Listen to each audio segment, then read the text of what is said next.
안녕하세요. 오늘의 뉴스레터에 오신 걸 환영합니다. 지난 8월 중국은 인민해방군 창건일을 맞아 자신들의 항공모함인 산둥함이 타이완 해협을 통과하는 장면을 공개하며 군사력을 과시했습니다. 당시 중국의 중앙TV인 CCTV는 건군절을 맞아 꿈을 쫓다는 뜻의 다큐멘터리 주멍을 방영하며 항공모함 산둥함이 타이완 해협을 통과하는 모습을 공개했는데요. 산둥함의 타이완 해협 통과 모습이 공개된 것은 그때가 처음 있는 일이었습니다.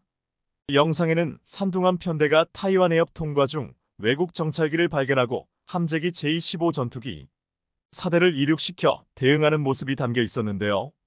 산둥함은 중국의 두 번째 항모이자 자체 기술로 건조한 첫 번째 항모로 2019년 12월 취역했습니다. 이후 중국은 더욱 더 자신들의 항공모함으로 군사력을 과시해왔습니다.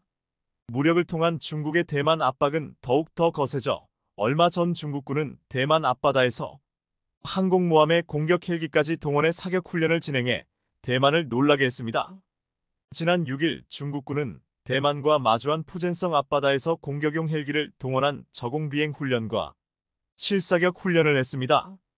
대만을 담당하는 중국 인민해방군 동부전구 소속 73집단군 항공여단은 최근 지10 공격용 헬기를 대거 동원해 전투력을 검증하고 조종사들의 전술 능력을 시험하는 훈련까지 했던 것입니다. 그런데 중국의 자신감이 지나쳤던 것 같습니다. 미국이 결국 참교육에 나서면서 기세등등하던 중국 산둥함이 대구력을 당하고 말았습니다. 얼마 전 중국의 산둥함은 미국 항모전단에 포위되자 자국 해군에 SOS를 치는 굴욕을 당하고 말았습니다. 남중국해 스프래틀리 군도를 둘러싼 필리핀과 중국 간 영유권 분쟁이 미국과 중국의 항공모함 전단 대리전 양상으로 치닫고 있는 모양새입니다. 지난 10월 말 기세 좋게 서태평양에 진출한 중국 국산 항모 산둥호는 곧 필리핀 서부 해상에서 훈련 중이던 레이거노 항모전단과 하와이에서 출발해 일본 남부 해역으로 온 칼빌스노 항모전단 사이에 샌드위치처럼 끼어버렸습니다. 이러지도 저러지도 못하게 된 산둥함은 지원병을 요청하는 SOS를 쳤고 중국 해군은 서둘러 6척의 해군 함정을 급파했습니다. 또 항모함호를 위해 HUK 전략 폭격기 등 48대의 각종 군용기들을 출격시켰다는 후문입니다. 대체 왜 이런 어이없는 일이 벌어진 것일까요? 먼저 당시 상황을 정리해보면 이렇습니다. 부산항에 머물던 레이거노는 필리핀 지원을 위해 10월 19일 남중국해로 갔습니다. 중국의 산둥호도 맞불을 놓기 위해 10월 26일 대만 남부 바시 해협을 거쳐 필리핀 동쪽 해역으로 진출했습니다. 10월 29일부터 31일까지 사흘간 루손섬 동쪽 필리핀해에서 함재기 이착륙 훈련 등을 진행하며 무력 시위를 했습니다. 그런데 훈련 과정에서 일본 남부 해역으로 칼빈스노 항모전단이 들어오는 걸 확인한 겁니다. 미국은 하마스의 이스라엘 기습 공격으로 팔레스타인에서 전쟁이 일어나자 샌디에이고에 정박 중이던 칼빈스노를 조용히 인도태평양 지역으로 보냈습니다. 두 개 항모전단 체제를 구축해 중국과 북한이 이 틈을 이용해 준동하지 못하도록 견제에 나선 겁니다. 일본 방위성이 공개한 기록을 보면 이때 중국은 허둥지둥하는 모습을 보입니다. 10월 28일 낮 북해함대 소속 전자정찰함 진싱호가 다급히 오키나와를 거쳐 일본 남부 해역으로 진출했습니다. 뒤늦게 칼빈스노 동양 감시에 들어간 것입니다. 10월 29일 오전에는 배수량 1만 3천 톤인 대형 구축함 난창호가 전자정찰함 보급함을 대동하고 일본 가고시마 서쪽 바다를 거쳐 서태평양에 진출했습니다. 10월 30일에는 미사일 구축함 탕산호, 미사일 호위함 웨이팡호도 합류했습니다. 중국은 총 3척의 항모를 건조했지만 첫 항모 랴오닝호는 장기 수리에 들어가 있고 세 번째 항모 푸젠호는 아직 시험 항해 단계입니다. 실제 운용되는 건 산둥호밖에 없죠. 그러다 보니 가용한 대형 구축함과 호위함 등을 보내 칼빈스노 대응에 나선 겁니다. 심지어 얼마나 놀랐는지 중국은 이것만으로는 부족하다고 보고 전략 폭격기와 전투기도 대거 출동시켰습니다. 10월 30일부터 11월 1일까지 전략 폭격기, 전투기, 조기경보기, 공중금유기 등 48대가 대만 남쪽 해상으로 출격해 만약의 상황에 대비했습니다. 한 중국 군사 블로거는 11월 3일 포털 사이트 왕이에 올린 글에서 필리핀에 있는 레이건호와 일본 쪽 칼빈스노가 대만을 사이에 두고 남북에서 산둥호를 협공하는 형국이라면서 자칫 산둥호가 포위 섬멸될 수 있는 위험한 상황이었다고 썼습니다. 중국이 이렇게 화들짝 놀란 데는 그만한 이유가 있습니다. 레이건호와 칼빈스노 항모는 합쳐서 함재기 숫자가 150대를 넘습니다. 칼빈스노 항모에는 중국이 두려워하는 최신 스텔스 전투기 F-35C도 있습니다. 기껏 30대 전후의 제15 함재기를 보유한 산둥호는 비교 대상이 아닙니다. 중국 스스로도 항모 성능이나 작전 능력 면에서 큰 격차가 있다고 인정할 정도입니다. 그래서 이렇게 호들갑스럽게 증원 요청을 보냈던 것인데요. 미국은 팔레스타인에서 전쟁이 일어나자 지중해 포드호와 아이젠하워호 항모전단을 배치했습니다. 이란, 레바논 등이 가세해 전쟁이 중동 전역으로 확대되는 걸 막기 위한 조치였습니다. 동시에 미 본토에 있던 칼빈스노를 인도태평양 지역으로 보내 레이건호와 2개 항모전단 체제를 구축하도록 했습니다. 미국은 2개 항모전단이 기본 전투 편제라고 합니다. 한 척이 전투 태세일 때 다른 한 척은 보급, 함재기 정비 등을 하면서 항상 전투 대비 태세를 유지하는 것입니다. 지중해와 인도태평양 양쪽에 각각 2개의 항모전단을 배치했다는 건 실전 태세라는 걸 의미합니다. 미군 지휘관들이 자주 언급하는 파이트 투나잇 파이트 터나이트 상시 전투 태세인 것입니다. 중국과 러시아는 팔레스타인 전쟁이 반가울 겁니다. 미국이 우크라이나에 이어 중동까지 2개의 전선을 감당해야 하는 상황을 즐기는 것입니다. 여기에 대만에서 충돌이 일어난다면 3개의 전선이 됩니다. 미국이 2개의 전선에 동시에 2개 항모전단 체제를 구축한 건 충분히 감당할 수 있다는 선언이라고 할 수 있습니다. 미국은 총 11개의 항모전단을 보유하고 있습니다. 사무엘 파파로 미 태평양함대 사령관은 기자회견에서 이스라엘과 하마스 간 전쟁, 우크라이나 전쟁에 집중하는 사이 중국이 공격적으로 나온다면 주의력이 분산되는 것 아니냐는 우려가 있다는 질문을 받자 이렇게 답했습니다. 미국 행정부와 국방부 어디서도 인도, 태평양 지역의 긴급한 상황과 전략적 중요성에 대해 소홀한 모습을 보지 못했다. 지중해에도 서태평양에도 2개의 항모전단이 배치돼 있다. 조금도 주의력이 분산돼 있지 않다. 이것이 필리핀 근해에서 벌어진 중국 산둥호 굴욕의 전말이며 미국 항모 울렁증이 도진 중국의 모습이었습니다. 이와 관련해 대만 언론은 2개의 미국 항모전단의 위력에 겁을 먹은 산둥함이 다급히 증원을 요청했다.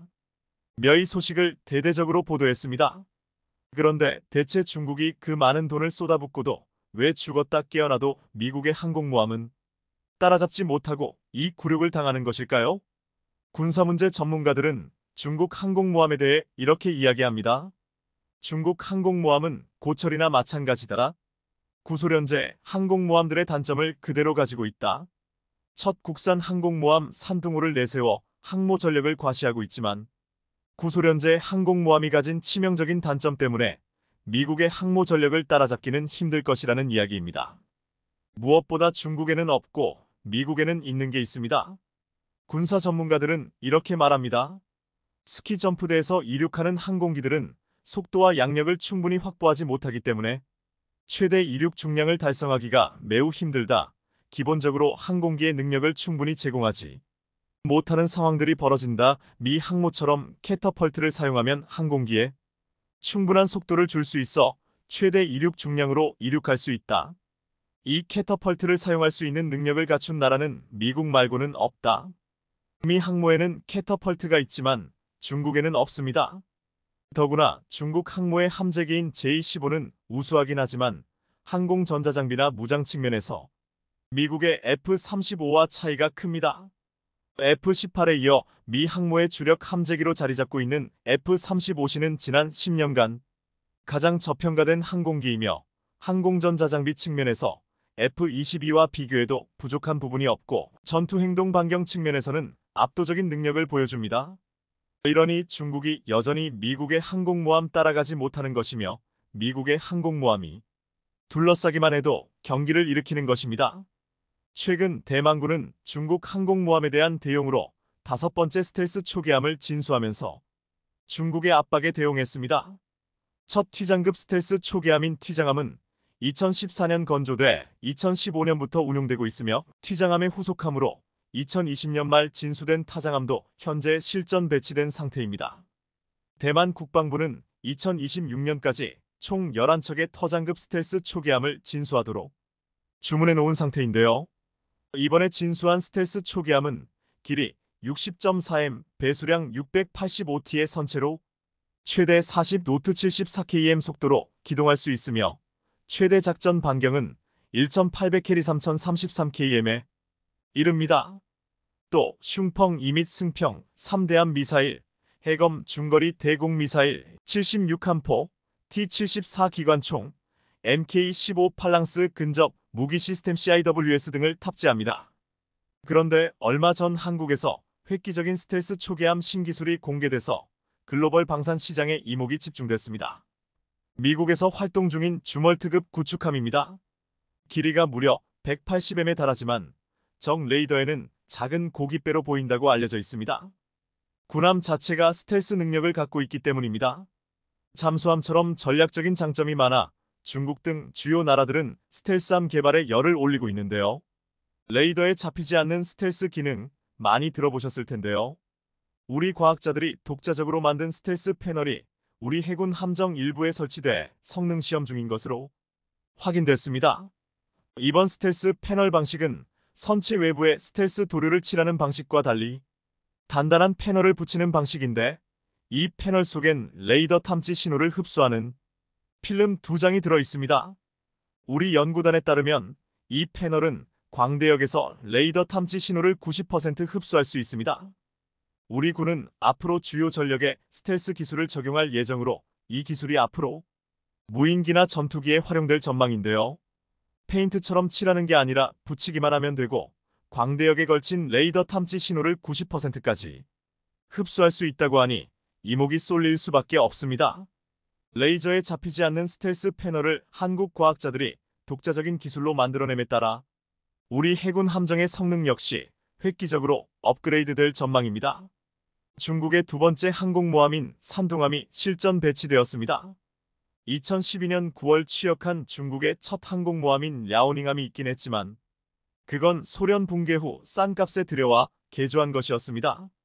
중국은 산둥함이 설계부터 건조까지 직접 제작했다면서 자화자찬하고 있는데요.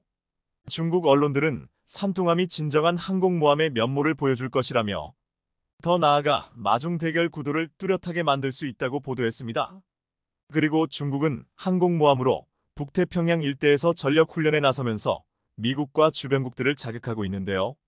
그런데 막상 항공모함의 내부를 까보니 실제로 사용하기 힘들다는 의견들이 제기되고 있습니다. 항공모함은 전쟁을 준비할 때 가장 먼저 배치됩니다. 항모를 배치한다는 건 언제든지 전쟁을 시작할 수 있다는 말과 같고 그 국가의 군사력, 국력을 상징하기도 합니다. 그런데 중국의 항공모함은 미국의 항모전단과 대적할 전력은커녕 함재기가 이륙하기도 힘들다는 지적이 나오고 있습니다. 함재기는 말뜻 그대로 군함에 실은 항공기입니다. 항공모함의 힘은 탑재한 함재기에서 나온다는 말이 있는 것처럼 함재기는 굉장히 중요한 부분입니다. 홍콩 사우스 차이나 모닝 포스트 SCMP의 보도에 따르면 중국의 두 번째 항공모함인 산둥함은 물론 2012년 취역한 랴오닝함조차 함재기의 조종사가 제대로 확보돼 있지 못하다고 전했습니다. 중국의 함재기 조종사 훈련소는 랴오닝함이 취역한 후인 2013년에 설립이 됐고 조종사들이 아직 항모에서 이착륙하는데 익숙치 못하다는 것입니다. 두 항공모함에 탑재될 70기의 함재기가 모두 출동 가능하려면 최소 70명의 숙달된 조종사가 필요하지만 이 역시 확보돼 있지 못한 상황이라고 하는데요. 중국이 앞으로 항모수를 56대까지 늘리려는 상황에서 향후 비행 조종사 훈련이 시급해질 것이라고 또한 지적했습니다. 항공모함은 활주로가 일반 군용 공항보다 훨씬 짧기 때문에 고도의 훈련이 필요하다고 알려져 있습니다. 그리고 함재기의 이륙에 중요한 역할을 하는 사출기 캐터펄트가 중국의 항공모함 두 척에는 모두 없는 상황입니다. 이륙 시에 조종사가 엔진을 스스로 조종하는 자유 이륙 방식에 의해 고도의 조종사 숙련도가 요구되고 엔진이 쉽게 손상되며 날개 충격이 큰 단점이 있어 구소련 이후 인도 해군만이 사용하는 방식입니다. 즉 함재기 조종사가 기계적 이착륙 장치의 도움을 받는 것이 아닌 조종사 숙련도의 의지에 잦은 엔진 과부하와 날개 손상으로 함재기 수명이 단축된다는 것입니다. 이런 탓에 랴오닝 배치한 지 3달이 돼서야 시야가 잘 보이는 낮 시간에 이착륙을 처음으로 성공했다고 하고, 야간 착륙은 취역 6년 뒤인 2018년 5월에나 처음으로 가능했다고 알려져 있습니다. 실제 전쟁은 밤낮을 가리지 않고 하게 되는데 밤에 이착륙도 제대로 못하는 상황이니 중국의 항공모함은 밤에 거의 무용지물인 상황이네요.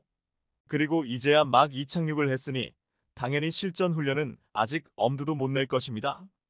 이러한 훈련 과정에서 치명적인 사고들도 발생했지만 중국 정부에서 신규 조종사 모집에 방해되는 것을 피하기 위해 외부에 보도되지 못하도록 했다고 합니다. 중국의 군사 전문가들도 현재 조종사의 절대적인 숫자가 부족하고 숙련돼 있지 못하다고 인정하고 있는 상황입니다. 이뿐만이 아닙니다. 가뜩이나 부족하다고 하는 조종사들을 더욱 힘들게 하는 것은 몇 가지 더 있는데요. 함재기인 J-15의 무거운 몸무게입니다. J-15는 연료를 가득 채우고 미사일 등을 모두 장착해 완전 무장한 상태의 무게가 33톤티에 이릅니다. 미국의 최신의 스텔스 전투기이자 거대한 전투기로 유명한 F-22의 무기 적재 중량도 29톤 정도니 J-15는 엄청나게 무거운 셈이죠. 문제는 이 무게로는 산둥함에서 도저히 날 수가 없다는 것입니다. 미국의 외교안보 전문지인 내셔널 인터레스트에 의하면 미 국방정보국이 의회에 발표한 보고서에 스키점프 방식 활주로에서 항공기의 최대 발사 중량은 30T으로 제한될 것이며 J-15 전투기는 연료와 무기를 모두 적재할 수 없어 짧은 거리에서 간단한 임무만 할 수 있을 것이라 분석했다고 합니다. 결국 J-15보다 훨씬 무거운 공중급육이나 조기경보기와 같은 대형 특수지원항공기는 아예 운영이 불가능하다는 결론입니다. 산둥함은 항모전단이 아니라 전투기 수송함, 그 이상으로 활약하기 어렵다는 것입니다. 그 전투기조차도 연료와 무기를 제대로 실을 수 없는 상황이니 말 다 한 것 같습니다. 그럼에도 불구하고 중국이 이런 형편없는 전투기를 항모 함재기로 쓰는 이유가 무엇일까요? 바로 함재기를 구하기가 너무 힘들기 때문입니다. 항모 함재기는 일반 전투기와 철개부터 달라야 합니다. 그런데 중국은 제대로 된 함재기를 만들 기술도 없었고 이걸 수입할 곳도 없는 상황입니다. 중국 정부는 과거 우크라이나를 통해 러시아제 수-33 함재기의 프로토타입을 입수해 이를 베껴다가 J-15를 만든 것으로 알려져 있습니다. 그런데 문제는 핵심 기술 없이는 엔진을 완전히 복제할 수가 없었다는 것입니다. 결국 J-15는 굉장히 무거우면서 엔진 출력은 더 약한 함재기로 태어났고 허락없는 기술 복제에 화가 난 러시아가 수-33 기술 이전 및 라이선스 생산 계약을 거부하면서 중국은 독자적으로 함재기를 만들어야 하는 상황에 놓였습니다. 미국 역시 F-35B는 동맹국에만 판매할 것을 선언했기 때문에 아무리 중국이 돈을 많이 준다고 해도 수입할 수가 없는 입장입니다. 그럼에도 해양 굴기를 위한 중국 정부의 의지는 여전히 강한 것으로 보입니다. 중국군은 2025년까지 핵추진 항모 2척 등 6척의 항모를 보유해 러시아를 제치고 세계 2위의 해군 전력으로 올라서겠다는 목표를 재차 강조하고 있습니다. 그리고 지금과는 다른 새로운 함재기도 별도로 개발하겠다고 나서고 있는데요. 여기에 세 번째 항모부터는 전자식 사출기를 탑재할 것이라고 이야기하면서 큰 포부를 밝혔습니다. 중국이 급속히 커진 경제력을 바탕으로 매년 국방비를 늘리며 미국을 추격하고 있지만 군사 전문가들 사이에선 중국의 군사력이 아무리 시간이 많이 지나도 미국의 상대가 될 수 없을 것이라는 평가가 지배적입니다. 심지어 중국 내부에서도 종이호랑이계인 이 항모전단을 엄청난 돈을 들여가며 유지할 필요가 있냐는 지적까지 이어지고 있습니다. 지난 8월 중국의 기술기업 화웨이는 7나노급 애플리케이션 프로세서를 장착한 최신 스마트폰을 공개했습니다. 중국은 반도체 자립을 이뤄낸 것이냥 의기양양하게 화웨이의 최신 스마트폰을 마음껏 홍보했습니다. 미국은 깜짝 놀랐습니다. 그렇게 수많은 반도체 제재를 했는데 대체 어떻게 화웨이가 첨단 AP를 장착한 최신 스마트폰을 출시할 수 있었는지, 자기들이 했던 그 많은 제재들이 거의 효과가 없었다는 말인가 망연자실한 표정이었습니다. AP는 스마트폰의 두뇌 역할을 하는 시스템 반도체입니다. 최신 스마트폰을 내놓으려면 다양한 첨단 부품이 필요한데 화웨이는 이걸 대체 어떻게 구한 것일까요? 화웨이는 정말 미국의 제재 벽을 뚫고 반도체 자립을 이뤄낸 것일까요? 지난 8월 말 중국의 기술기업 화웨이는 플래그십 스마트폰 메이트 60 프로를 출시하자 미국의 대중국 반도체 제재에 참여했던 서방 국가들은 깜짝 놀랐습니다. 화웨이가 첨단 반도체 칩이 들어간 최신 스마트폰을 출시한 게 사실이라면 사실상 미국과 서방 국가들이 합심해서 대응했던 각종 기술 제재는 유명무실했다는 것을 입증하는 것이기 때문입니다. 각종 매체들이 화웨이가 내놓은 최신 스마트폰에 네덜란드 반도체 장비 업체 ASML에서 만든 심자 외선 DUV 장비를 활용해 SMICOI 생산한 반도체를 탑재했다고 보도하자 불쾌한 듯 미국 상무부 장관은 이렇게 말했습니다. 매우 우려스럽다.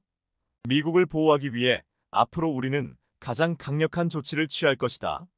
왜 이렇게 미국이 불쾌해하고 이것이 뉴스가 되었는가 하면 그간 화웨이는 미국의 통제로 오지 칩을 구매할 수 없게 된 뒤 3년 가까이 오지 스마트폰을 시장에 내놓지 못했는데 갑자기 첨단 반도체 칩이 들어간 폰을 출시했다고 발표했기 때문입니다.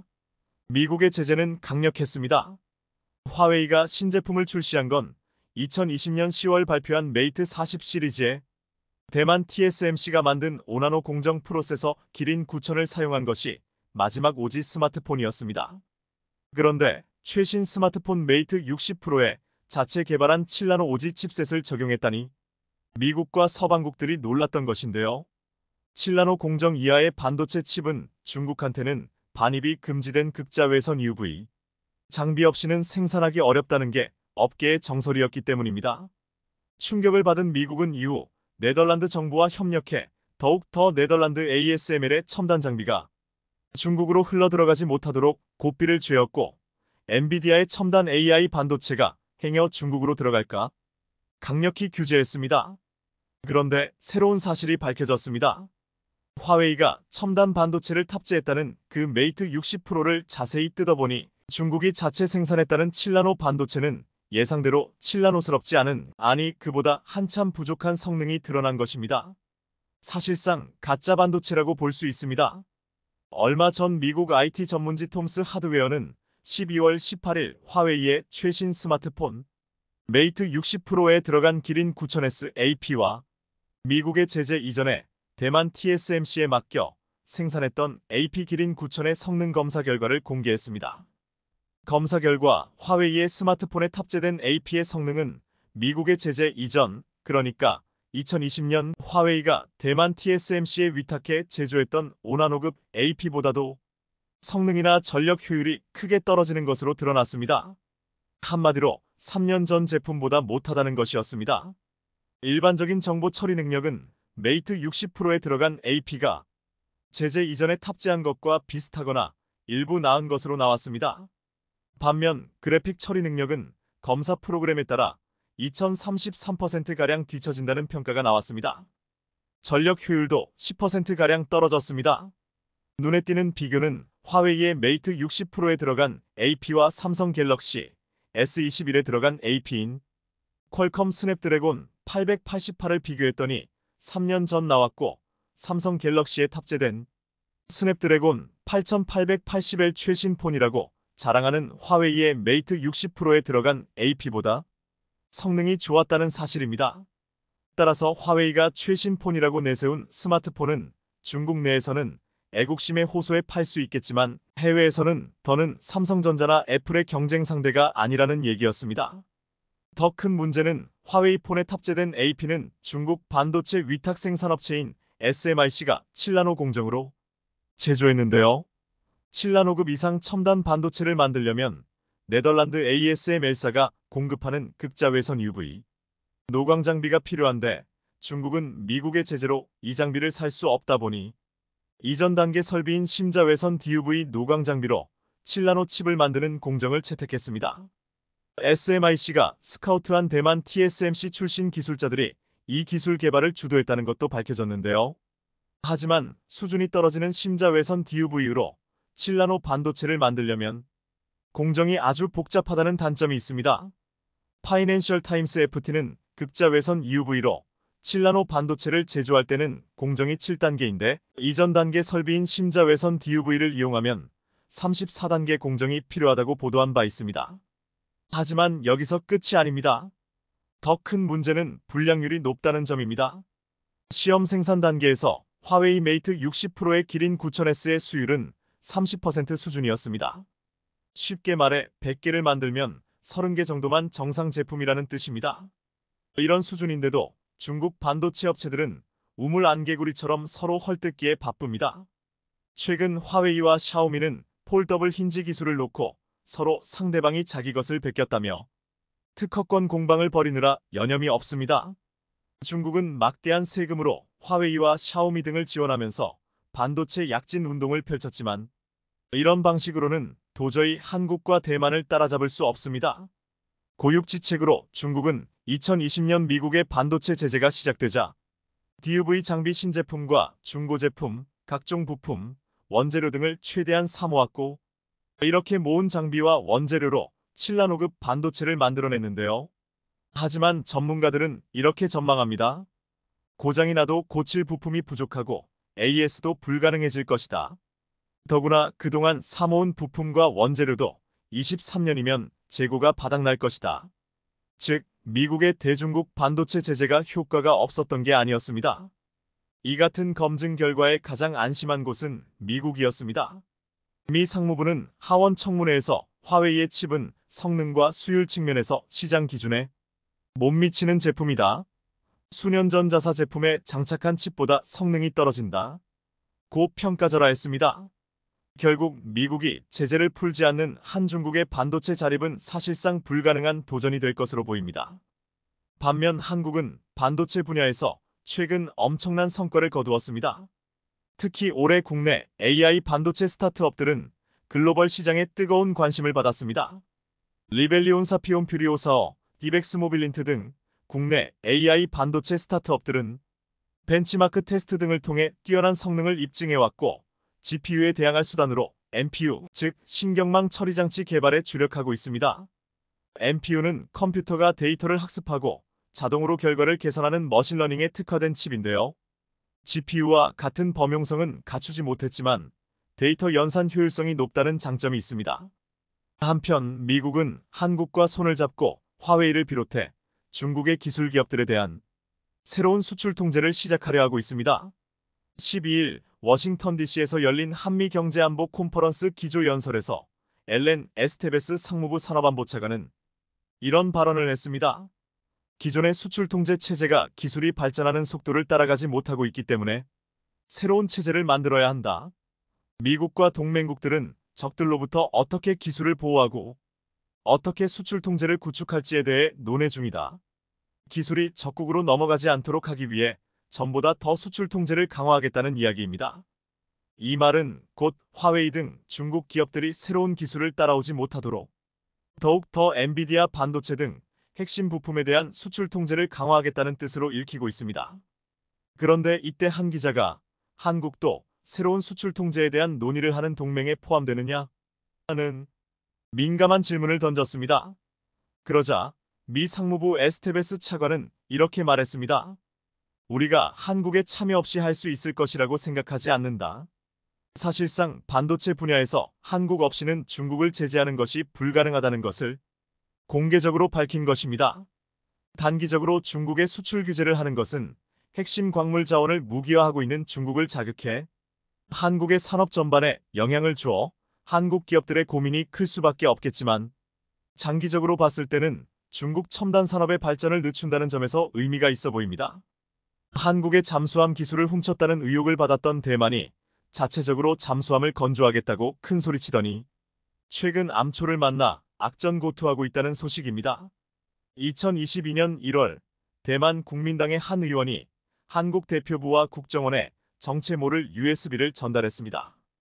대만의 첫 국산 잠수함 하이콘을 만든 대만국제조선공사 CSBC에 대우조선해양현 하나오션의 기술이 유출됐다는 폭로였습니다. 그로부터 1년 뒤 이 사건은 국내 언론에 의해 대대적으로 보도됩니다.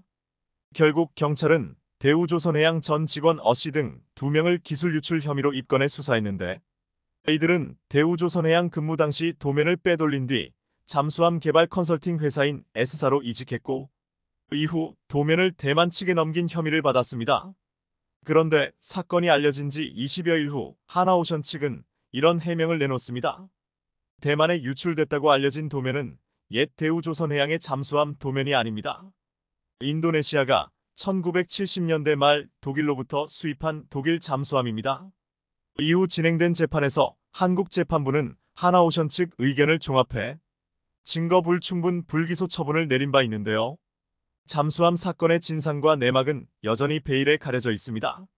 일각에서는 중국이 사드 사태 때처럼 경제 보복을 할 것을 우려해 한국이 잠수함 도면 유출에 대한 진실을 밝히지 않고 있다는 설도 있으나 그럼에도 대만으로 넘어간 이천 쪽 분량의 잠수함 설계 도면은 대우조선해양이 2019년 인도네시아에 1조 1,600억 원의 새 척을 판매한 DSM이 1400 모델이란 점은 확실합니다.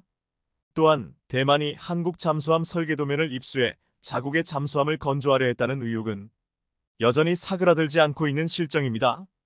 지난 2016년 대만 독립 노선을 표방하는 민주진보당 차이잉원 정부 출범 이후부터 중국으로부터 노골적인 침공 위협을 받아온 대만은 독자 잠수함 건조에 국가적 사활을 걸어왔습니다.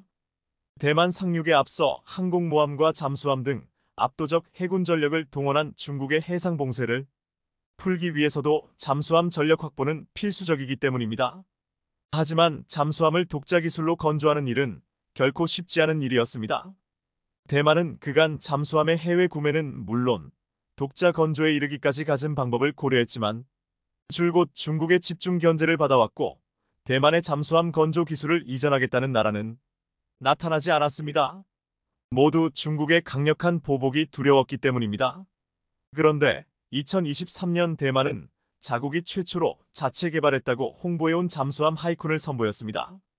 이는 차이잉원 대만 총통이 2016년 총통 취임과 함께 시작한 신형 잠수함 건조 프로젝트가 무려 7년 만에 첫 번째 결실을 선보인 것이라 민진당은 이를 대대적으로 홍보했고 국민들도 흥분했습니다.